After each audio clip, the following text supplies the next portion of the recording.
एक गांव में एक स्त्री रहा करती थी। वह स्वभाव से बहुत गुस्से वाली थी। गुस्सा उनके नाक पर बैठा रहता था।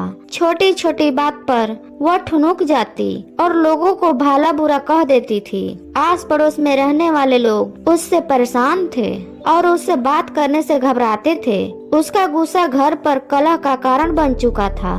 उस स्त्री को एहसास था कि गुस्सा उसके लिए परेशानी का कारण बनता जा रहा है। अक्सर गुस्सा उतारने के बाद वह पछतावे की आग में जला करती थी, लेकिन गुस्सा नियंत्रण के बाहर होने के कारण स्वयं को लाचार पाती थी। एक दिन गांव में एक महात्मा पधारे। उनकी कृति जब स्त्री के कानों तक पहुंची, तो उसने निश्चय किया कि वह महात्मा जी से मिलकर अपने गुस्से को दूर करने का उपाय पूछेगी। वह महात्मा से मिलने पहुंची और प्रणाम कर बोली, गुरुवर, मैं अपने गुस्से से परेशान हूँ। गुस्से पर काबू ही नहीं रख पाती हूँ। गुस्से में अक्सर लोगों को भला बुरा कह जाती हूँ और बाद में पछताती हूँ। मेरे गुस्से के कारण सब मुझे नजरअंदाज करने लगे।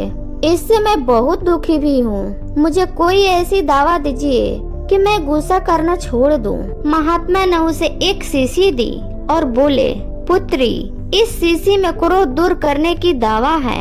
अब से जब भी तुम्हें क्रोध आए, इस शीशी से मुंह लगाकर दावे के कुछ घूंट पी लेना। स्त्री दावा पाकर बहुत खुश हुई और महात्मा का धन्यवाद कर अपने घर लौट गई। उसके बाद उसे जब भी गुस्सा आता, वह शीशी से मुंह लगाकर दावा पी लेती। धीरे धीरे उसका गुस्सा कम होने लगा। 7 दिन बाद जब शीशी की दावा खत्म हो गई, तो वह फिर से महात्मा के पास पहुंची और बोली, गुरुवर, आपने मुझे गजब की दावा दी है। पीते ही गुस्सा छू मंतर हो जाता है। अब वह दावा खत्म हो गई है। कृपा कर मुझे उस दावा की एक शीशी और दे दीजिए।